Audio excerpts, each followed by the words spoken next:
As a child growing up, I remember when my family would reference Africa, and anytime they would talk about Africa, it would be a negative. It was never anything positive. It was always some sort of derogatory term. And so because of that, I, like many people, had no interest or desire in even visiting or traveling to the continent of Africa. I spent more than 40 years of my life with this mentality. So as I traveled throughout Africa, I began to see that the story was broader. The story was not just what they were telling us in America. The story was something so much larger, and the context was so much larger, and it was a global system that had been in place for more than 500 years. So once I understood that, and I understood the story and how it predated what we were taught in America, I said, there's more I need to learn. I've seen what this continent has to offer.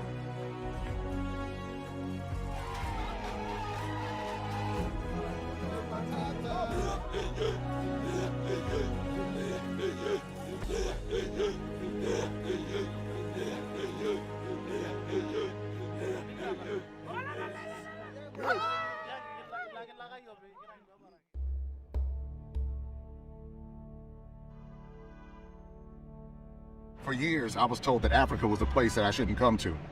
I was never even taught how diverse Africa was, with more than 50 countries. The interesting part about it is that although Africa was being demonized in America and in the West, when I came here, it was interesting to see how many people from Asia, from Europe, all over the world, they were here building their dream, making millions and billions of dollars, but the African diaspora was discouraged from coming. So why is that? What is it that they did not want us to know about this continent that holds much of our DNA? This is chips in my eye. Chips in my eye. My eye. Chips in my eye. This is egg. I mix potato. Okay. Yeah. Miogo miwili kiasi moja, koka mbili ng'ambo. Oh baby, my Valentine. Can you make a man Valentine? I'm feeling me a good time, I swear. Oh yeah, survive me honest. La vie totally more. I am so Maya? Yeah, with salad and chill. Open up, make us see your love. Even I'm not eating, baby, make a band man sing. Habarigani nzuri sana, wageni wakaribisho, Tanzania yetu hakuna matata. Chips in my eye. That's good.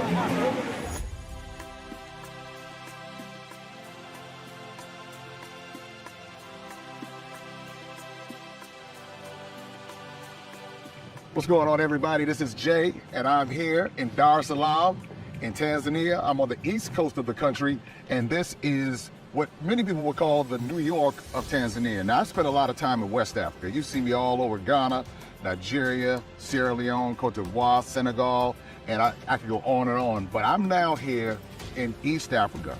And Tanzania is a country that I came to that literally changed my life. After my first trip to Ghana, I said I need to go to East Africa. Oftentimes people will go to one country and say, that's it, that's all of Africa. Well, I'm here to tell you that there's so much diversity on this continent and so much diversity within these different countries. I want to show it to you. And that's what this East African adventure is all about here in Tanzania.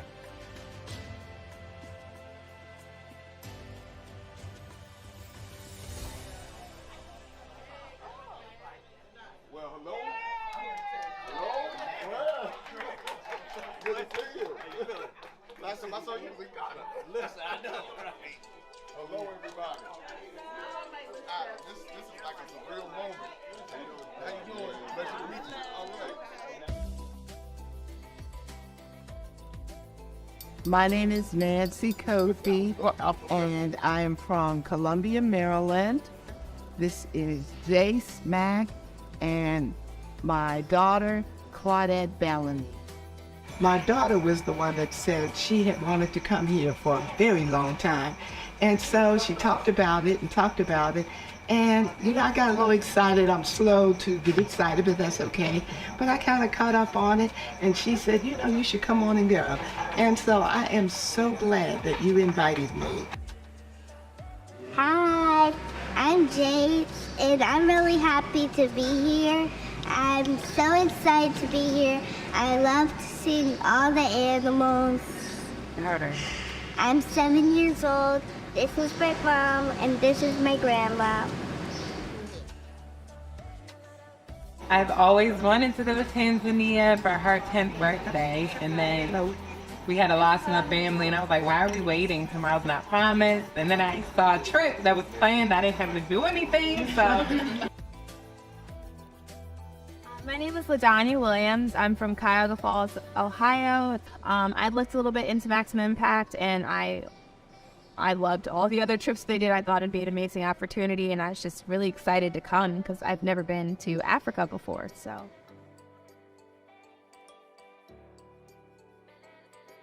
Jumbo. My name is Harry Fulton, Sr., okay? I'm from the U.S. state, Georgia, city, Atlanta. I became because my wife wanted to come. I quite didn't want to come to Africa, okay? And when I came, got on the plane and the trip and everything, and I got here, I said, well, I'm gonna have an open mind. But one thing I can say, and I got a smile on my face, and when I got here, the people were so nice. When I got here, they were so kind. And I was like, oh my gracious, then I got to meet you guys, and y'all started telling me about the trip, and I said, okay, this is gonna be fun.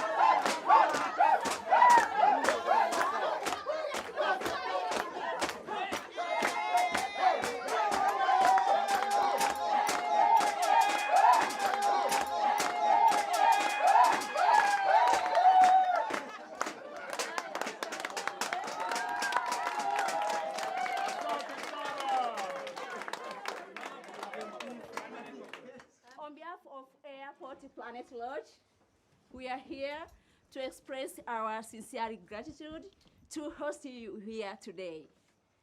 I remember it was November 2020 when Mr. J. Cameron visited us. It was during COVID pandemic. Imagine, we have 32 rooms, but we was accommodated only one guest, who was J. Cameron.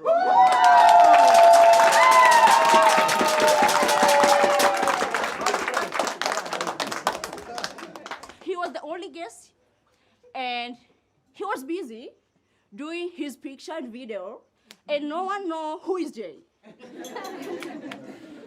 And during checkout, I was just curious to know how my guest going on. Is like everything okay? So I just asked him, how was your stay with us here? He responded, everything was well. And I was, how? And he was the only guest we have inside here.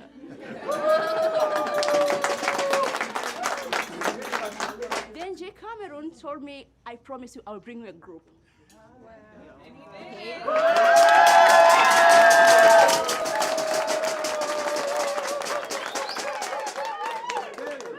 So today, we as Airport Planet Lodge, you can imagine since COVID, this is the first big group we are hosting.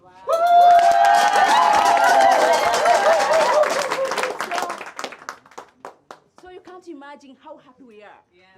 Yes, this is maximum impact travel.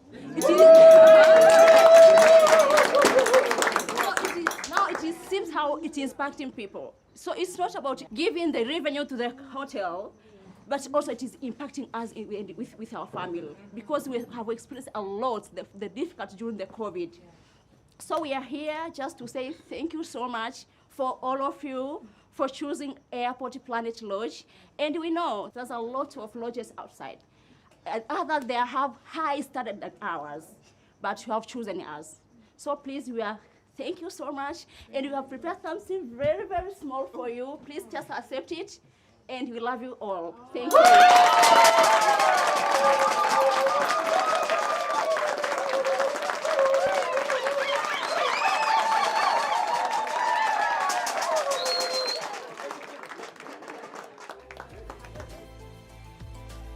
we are here for the East African Adventure. You all are part of the inaugural kickoff experience here in East Africa. Many of you have already been a part of our West African inaugural experience, gateway experience in Ghana.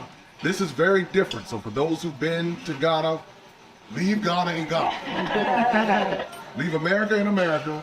Leave Ghana in Ghana. You are now in Tanzania. You're going to have the experience to see the Maasai village. You're going to go to the Ngorongoro crater. You're going to go to the Serengeti and obviously Zanzibar. Just a lot of activities. It's a fast-paced, fast-moving trip, but you do have opportunities to disengage and enjoy the beach. And Zanzibar has some of the nicest beaches you'll ever see.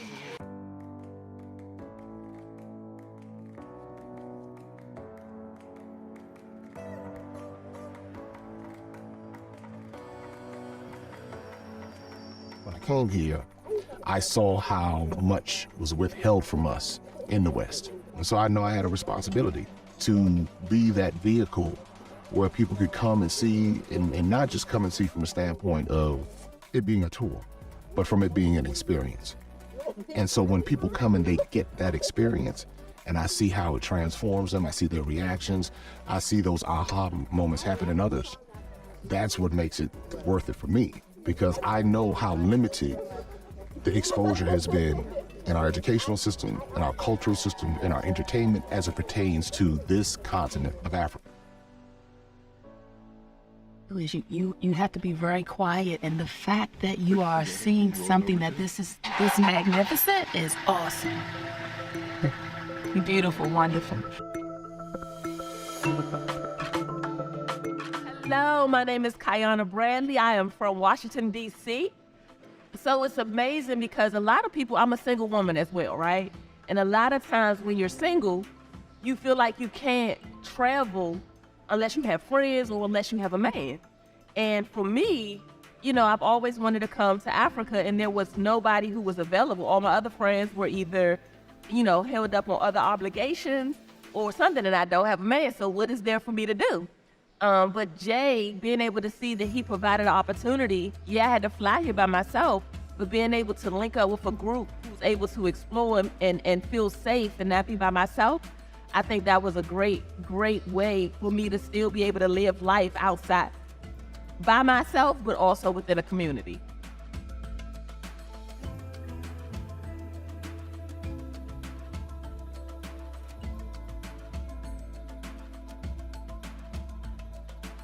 One of the things that we do with Maximum Impact Travel is create these exposure opportunities. As you look around, there's one thing to watch it on a video, to read about it in a book, but to experience it for yourself is priceless. And that's what we look to do as we talk about bridging the gap and mending the fences. This is a part of it, creating exposure opportunities. And that's what we want you to do. We want you to have these exposure opportunities all throughout Africa, but this is just one of our adventures, the East African adventure in Tanzania. Now, when I talk about this, for many of us, we've been told these negative narratives about the continent of Africa, and without even realizing the different countries, the different cultures, and this is just one aspect of it, just one aspect. And we want you to be able to have this experience firsthand right here in Tanzania. As you look around, families are coming together, generations. You have a grandmother, a mother, a granddaughter. You have families bringing their other friends and family along with them. And that's what you can do. So we look forward to seeing you as a part of this Maximum Impact Travel experience in East Africa.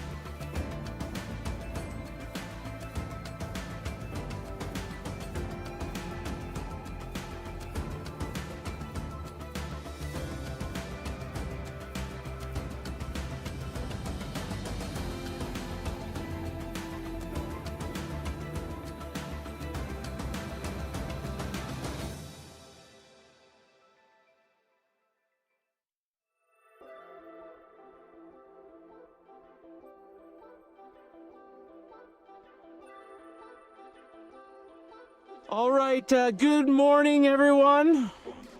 Welcome. Can everyone hear me? Everyone understands English? Everyone's here for a balloon ride? You're in the right place, because lion wrestling is over there.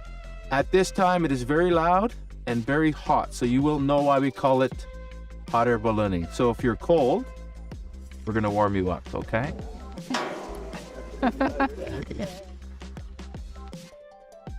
My name is James Giesel. I'm from Philadelphia, Pennsylvania. I'm religious, but I'm, more spiritual than anything. And I just believe that all things work for the good of the Lord, and that I might plan my ways, but God orders my steps. And I believe, when I met Jay, everything changed. He kind of inspired me to come to Africa and come on one of his tours.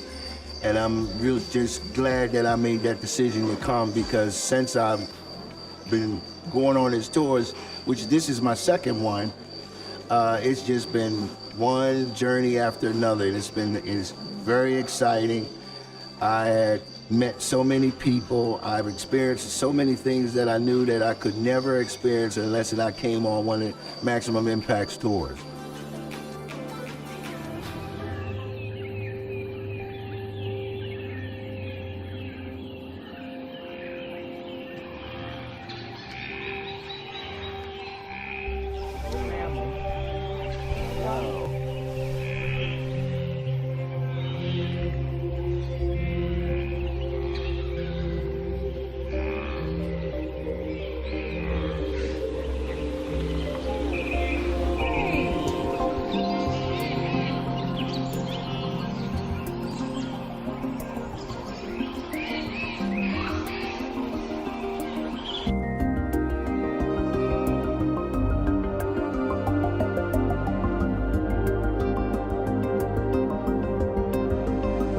In the Western world, most of us are familiar with animals, and our connection to animals largely is with a zoo. And we see them in captivity. But how often do we see them in their natural habitat, undisturbed, unbothered, and living as they should? And when that happens, it leaves an impression upon you that you never forget.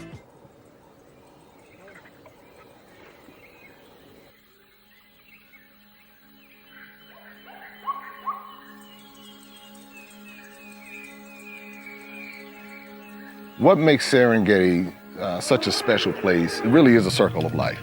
And you see the wildebeest, the migration, you see how the wildebeest and zebras work in concert with one another, as they actually have a communication between one another because one has a sense that's stronger than the other. So you see how many of these animals actually work together, but then you also see how this circle of life works. One morning when we were getting ready to leave, we saw the circle of life working when we saw the hyenas and the python, and how the hyenas were in a position of cornering this python and forcing it to throw up the gazelle that it had eaten probably a couple of days before. But you saw this interesting transfer where the predator had become intended prey, but the same predator ended up giving up the prey that it already captured. It was very interesting when you even parallel that to life. When you think about the Serengeti, you think about how vast it is. You think about all of the elements in the Serengeti that look like Pride Rock, the gorge. You think about the elements of the Lion King, and it's just a special place. There's no place else in the world like the Serengeti National Park.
is pretty cool when they're in their natural habitat. You know, we see them in zoos, but to actually see them in their natural state, like, you know, it's really cool. So, yeah. Oh, you see how big? Did y'all see we almost hit the? Yeah. He got out the way, didn't he? I think the name is appropriate because you're impacted. You're impacted for life. Some of the things that we experience, that I have experienced on this journey, is it's just fantastic. It's something that I would remember for the rest of my life.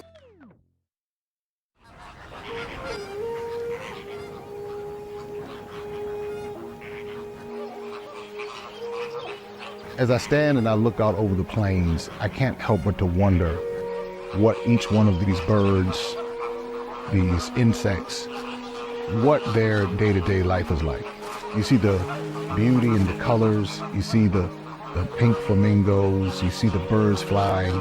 There's a different world that they live in that we don't even understand, but it's their world, and it has a beauty when we look at it that they don't understand from our perspective.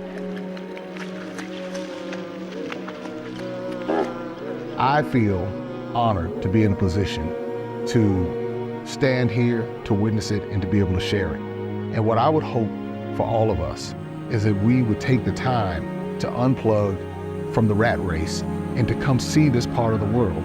Because sometimes we get trapped in our own day-to-day living and we think that's it. But there's so much life outside of our little bubbles, our little mental boundaries. And when you step outside of that, you begin to expand yourself. You begin to grow as a person. And as you begin to grow as a person, now you change as a person and you can have that maximum impact.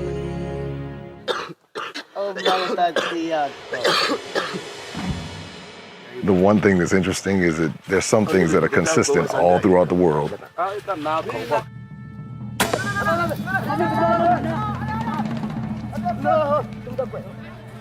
You eat what you kill.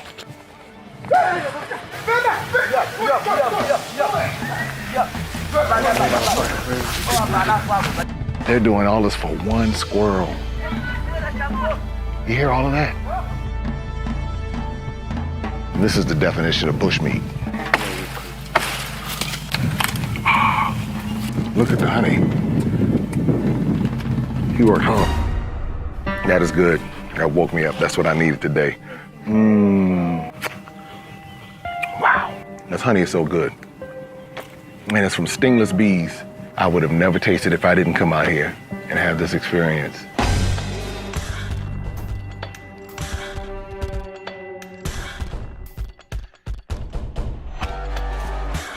Coming to the hearts of people here in Tanzania, oftentimes in the West, we think our way of living is the best way to live. But every time I go somewhere that's more remote and I see people living their lives pretty much carefree without the negative influences of the West, it reminds me of how things used to be not so long ago, how many of us were hunter-gatherers.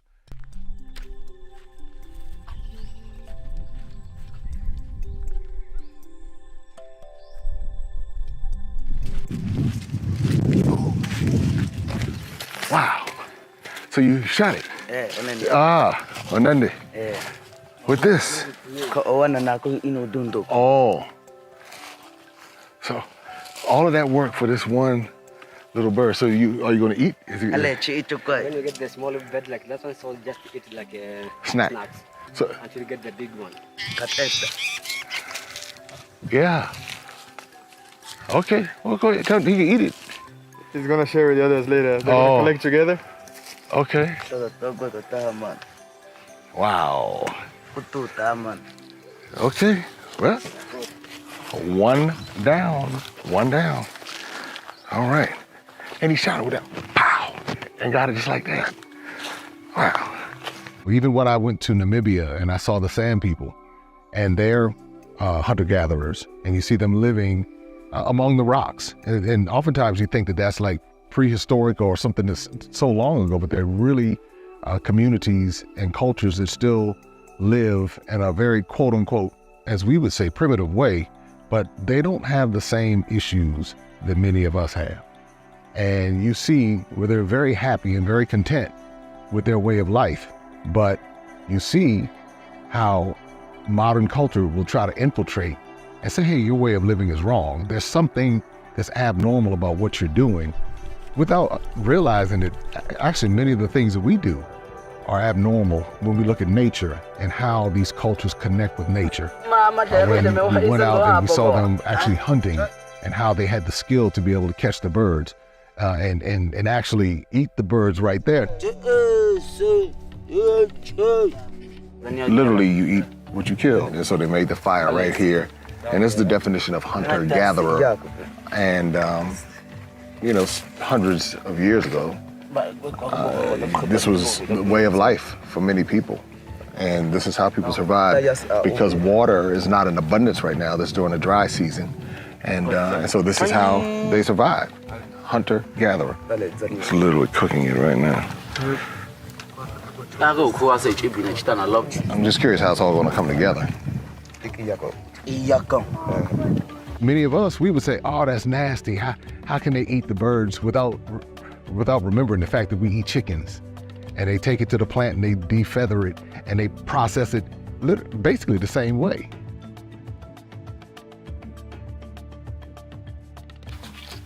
All right, so they're getting some honey right now. If you want me to go get the honey out of there, that's a whole nother story. But I will definitely taste it when it comes out of the tree.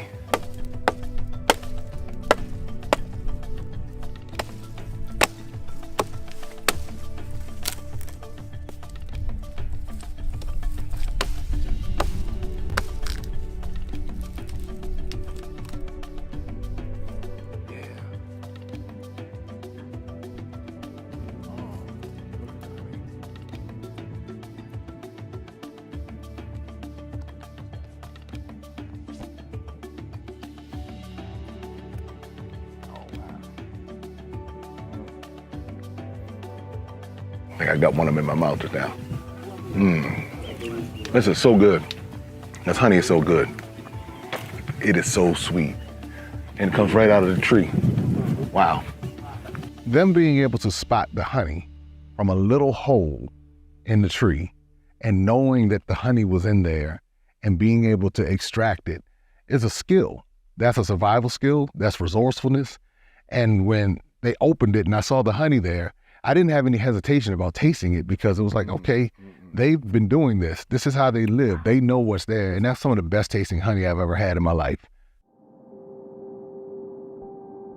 Going and being among the people is just a reminder that this world is large, this world is diverse.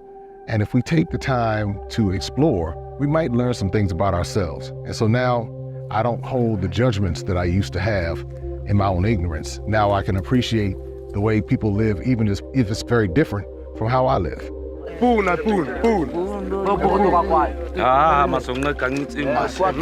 learn something new every day. And had I stayed in my bubble, then I would have missed out on all of this, but just glad to be here.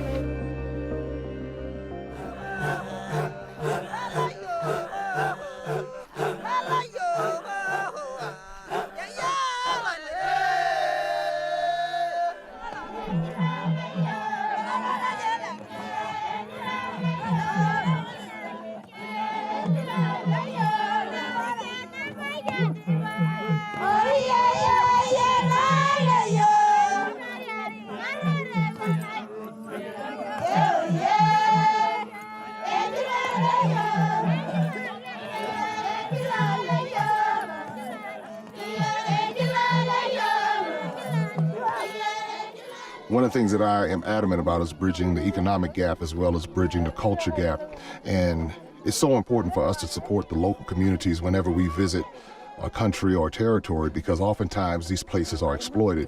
You'll have what we know as culture vultures coming in and taking the culture, reproducing it in their country, and then selling it back on the open market as if it's authentic. And so one of the best ways to find authentic made artifacts, well, not artifacts, but artwork and crafts is to be able to come and spend your money in these local villages. That's what we do. It is a must.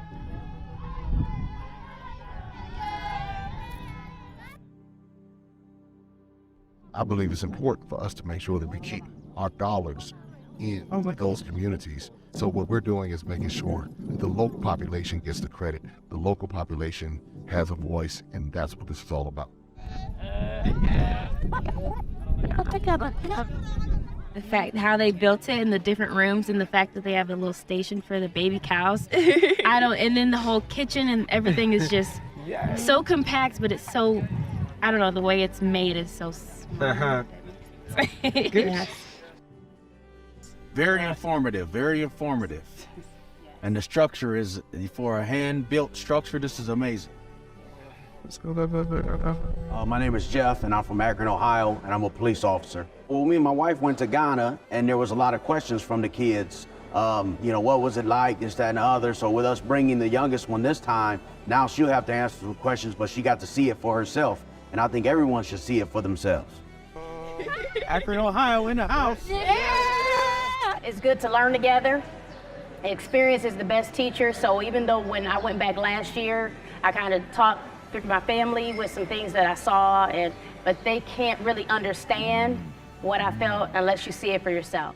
Faith Benson Lettle, these are my parents. I'm from Akron as well. What else am I supposed to say? Whatever you want. What brought you here? Oh, they brought me here. This is my college graduation gift. I'm from Akron, Ohio. My name is Faith Benson Lettle. I'm a teacher. I think it's important to come here to really change your mindset about the world around you. I feel like my culture or my age group, I guess, is stuck in like ourselves. Like we're social media now that we're always stuck in our own little bubble, our own little world, and we're so self-centered. And I feel like coming here makes you think of others and how, I don't know, just people around the world and how the world works in a different way than just it being about you. So later on, when Dr. Luis Leakey heard about all the stories, he wanted to know more about this place. One of the reasons why I like to bring people here and bring people to a lot of the historical places is, one, to see the history with their own eyes, but then also to listen to how the narratives are being told. This place was funded by the European Union, and so as a result, the narrative is going to be told from a European perspective. It's important for us to make sure that we don't omit them from the stories. It's important for us to make sure that we include their stories in our stories and give them the same credit, and making sure that we're not co-conspirators to European supremacy.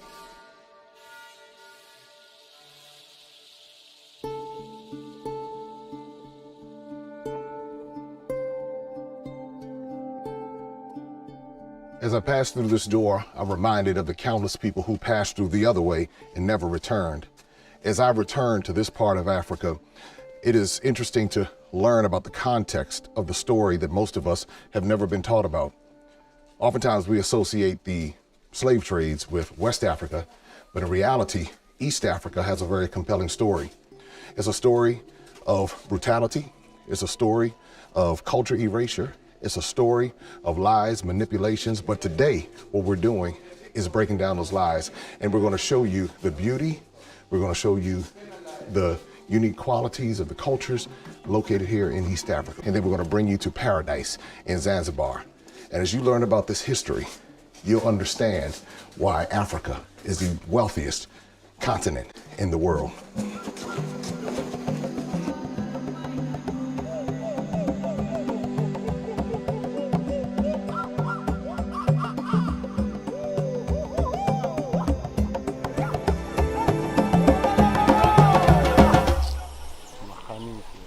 My name is Linda Pinkney. I'm from Charleston, South Carolina, and I am a retired educator. I want to tell everyone who might be thinking about coming to Africa to visit for whatever reason, open up your eyes and see all the wonder and mystery of an African adventure to visit family. I don't own the rights to that. That is written by Jay Cameron. Kids Vision. We have got Red Heart Lives, which is the effort of serving this forest started around second half. My name is Dolores Smith. We live in Nashville, Tennessee, and I'm a property tax analyst. it's like I just couldn't let it pass without us. So here we are. You met Tyrell. He's a character, but we are enjoying it.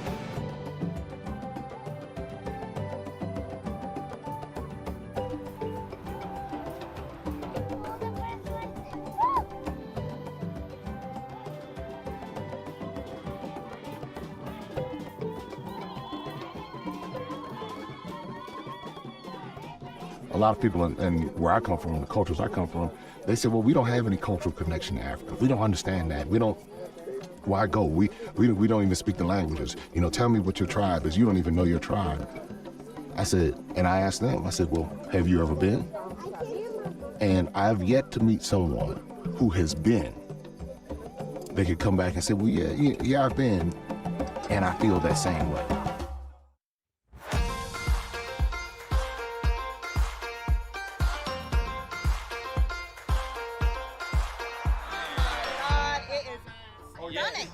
We are in Zanzibar, off the coast of mainland Tanzania in the Indian Ocean.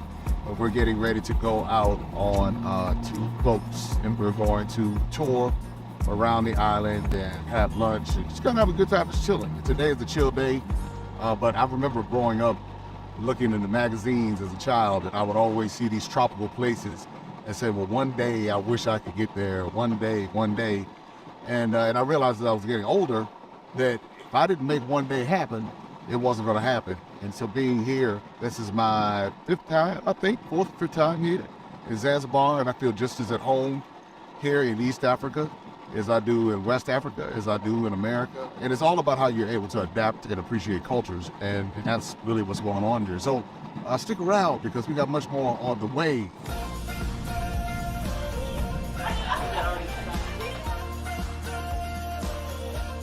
My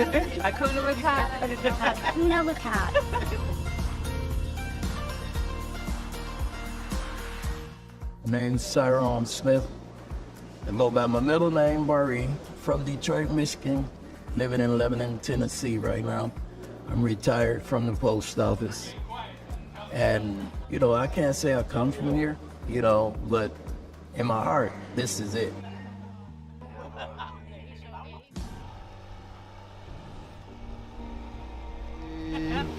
We're waiting for the other boat. Waiting for the other boat. Yeah, I see it. Admiring this beautiful spot. As I traveled throughout Africa, I began to see that the story was broader. The story was not just what they were telling us in America. The story was something so much larger, and the context was so much larger, and it was a global system that had been in place for more than 500 years. And the best way to keep it going is to keep people misinformed about it and to keep people separated. And that's what I would see. So me not having an interest in coming, me not wanting to be a part of it, was all a part of the plan. But when I came and I saw for myself that the people, because they would tell us, you know, the people in Africa don't like you. They're not going to welcome you as a brother or a sister. They're not going to do this. They're not going to do that. As if they're supposed to see it through our lens and through our context. When in actuality, on the continent of Africa, they didn't see that brother, sister, black, white thing that we see in America. They don't even see it that way here. Their worldview is completely different. They don't see it through the eyes of racism, but we see it through those eyes. So when we come over here without really understanding it, we're expecting them to see it through the worldview of a black American or wherever someone might come from. And so because of that, for a lot of people it leads to disappointment because they have an expectation. They're expecting this, red carpet to be rolled out that really shouldn't be rolled out because it's not a part of the culture in most parts of Africa. But the truth of the matter is, once you understand the power, the people, the promise, the resources, the wealth, I can never refer to Africa as poor. The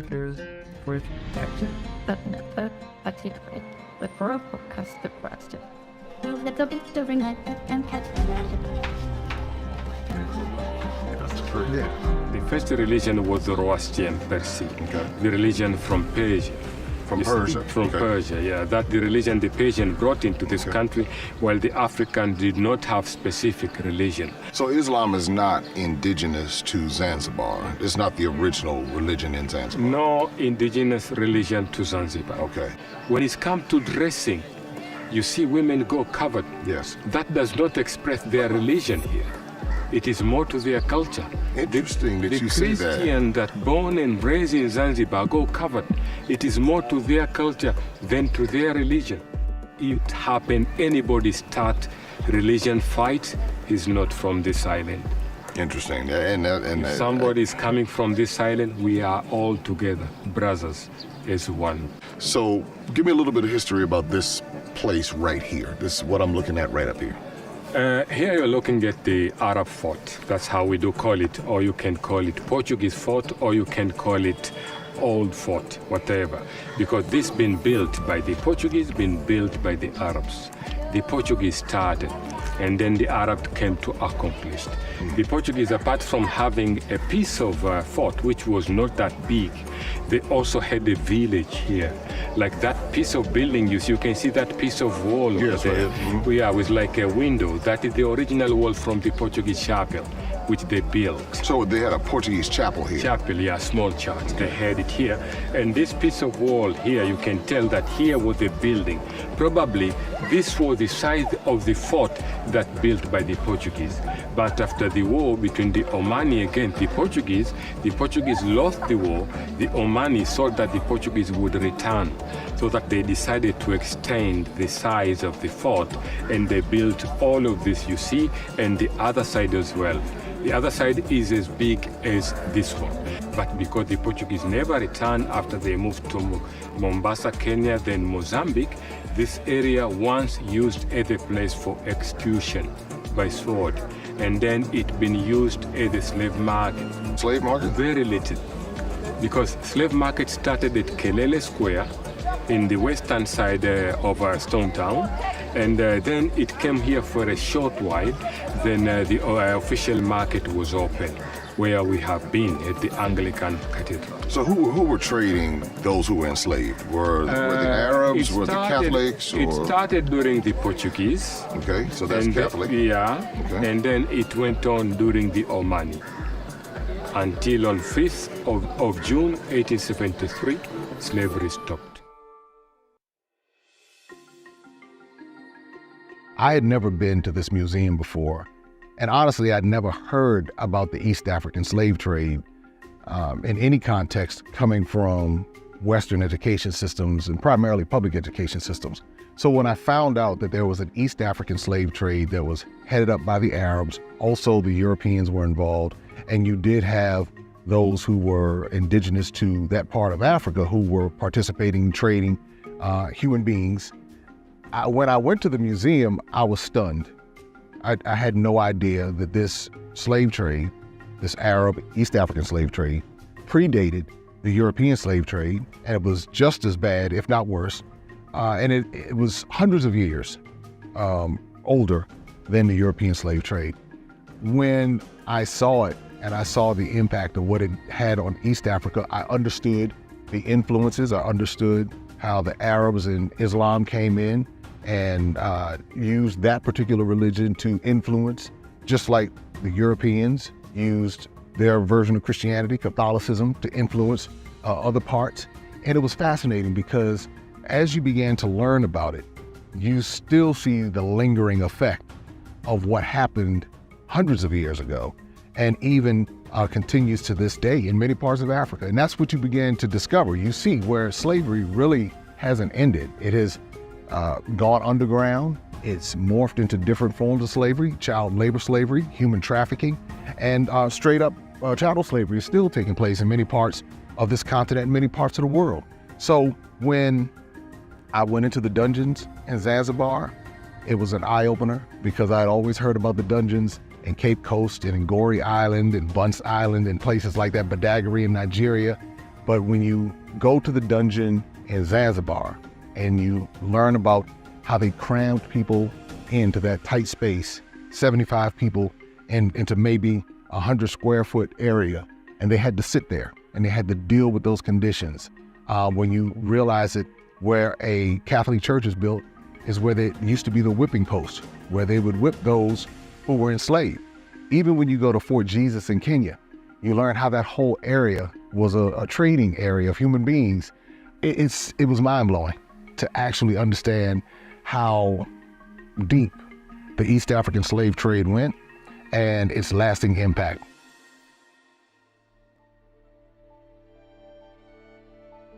Any melanated person that has been ripped away from their ancestry should journey to Africa just to have a connection with our lineage.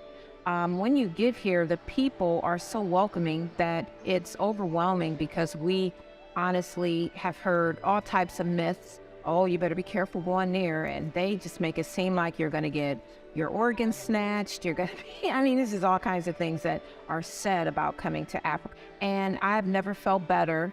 The fresh fruits, just the cleansing energy coming from the ocean that is also so very healing with the salt water. It is just amazing. So every melanated person should at least journey to Africa once. We used to produce a perfume, one among the best that you have, and I would like to call it a Chanel No. 0. Well, the presentation of Africa my entire life has always been negative. When I was growing up, they would have songs about how Africa needed all of this support from America, or how they didn't have snow in Africa, and how charity was always needed in Africa. But once I really understood the full story about all of the natural resources that are here, and how much of the world exports from this continent but does not adequately compensate the people for what's being exported, being able to actually sell it right back to them.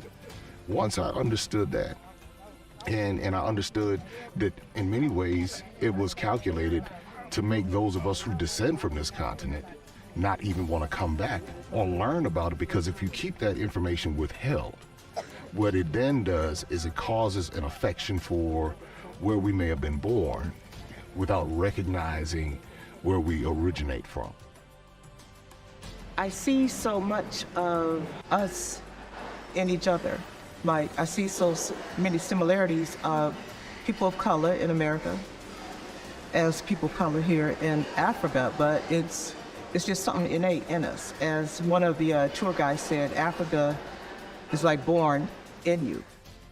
Where I come from, I feel like a lot of people have different ideas about Africa and what they would see when they come here. But for me, I think going into new situations, I always try to be open and flexible. That's something I've learned over the years. But I try not to have too many perceptions and not too many expectations. Then you come into a new experience with open eyes and you're open to take anything on and you enjoy the experience more. So I think most perceptions are that, like, nothing's really put together, or like it's not organized, I guess, per se. And I feel like I just came in thinking that, like, whatever I see.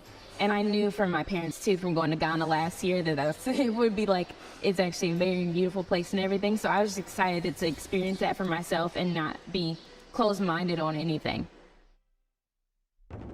I know my experience here on the continent has been very different. And if I never came to saw for myself, if I had listened to Smokey Robinson, listened to my family, listened to what all of these other people had to say, I would be missing out on some of the greatest experiences that I've ever had in my life. Bridging the gap, it's not just bridging the gap between Africa and the African diaspora, it's also bridging the gap between so-called African Americans and other African Americans. Minds are really close to what Africa really has to offer. Last thing, I think just everybody should just come at least once. We're going to try to tell our friends and make a difference, to let them know that some of the stereotypes that people do have about Africa are not true. It's just been beautiful, being able to see all of the nature, all of the animals. It feels like I'm in a movie. I just felt drawn in by it, and it really was amazing. So that was like, that was everything for me. Regardless of your ethnicity, I encourage you to see this continent of Africa for yourself. See one of the 54 plus countries on this continent. Don't take someone else's word for it, because someone else's word might come from someone else's opinion, which might be based upon someone else's interpretation. There's nothing like interpreting for yourself. And that's what leads to the maximum impact. When you can see for yourself, when you can hear for yourself, when you can interpret for yourself. That is the power of travel. And no one can take that from you.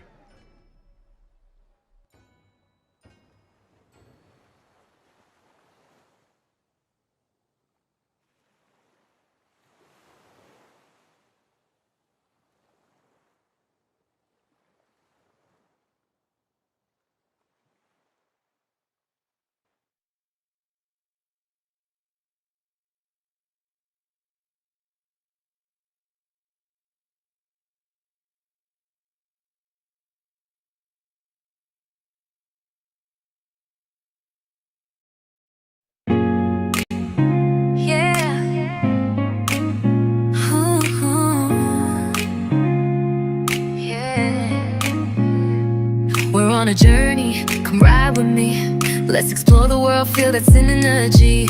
From the streets of Lagos to the shores of Cape Town, feel the rhythm in your soul, let's get down. Pack your bags, let's escape a world of color where the dreams take shape. From Accra to Nairobi, the vibe is alive. With every step I take, my spirit starts to thrive. Feel the sunshine, hear the drums beat. With every journey, I find my heartbeat. Connecting with the culture, feel it flow through my veins. Traveling opens up my mind, it's breaking all the chains. Passport to purpose, let's go explore. Every destination opens up a door.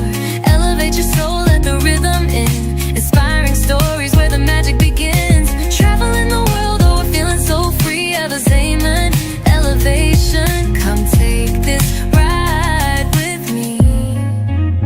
From the islands of Jamaica to the streets of Dakar, meet the people, taste the flavors, that's who we are. Dance under stars, let the music invade. Every trip I make, new memories are laid. Feel that Afro beat moving through my soul, bringing connections that make us whole. We won't stop searching, there's so much to see.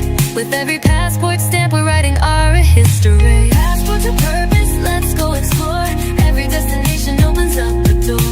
Elevate your soul, let the rhythm in. Inspiring stories where the magic begins. Traveling the world, oh, we're feeling so free. Ever amen, elevation, come take this ride with me. See the sights, feel the love, it's a vibe you can't miss. From the beaches of Brazil to the heart of Venice bliss. We're building bridges, tearing down these walls. With every new adventure, life's a series of calls. Laugh and learn, let the stories unfold. Experience the journey, let the moments be told.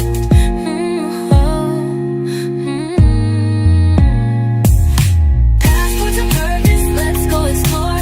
Every destination opens up the door. Elevate your soul, let the rhythm in. Inspiring stories where the magic begins. Traveling the world, oh, we're feeling so free. And it's amen, elevation, come take this ride with me. So grab your suitcase, don't hesitate. Let your spirit wander, we're creating our fate. With every new journey, our hearts will sing. Passport to purpose, let the freedom ring.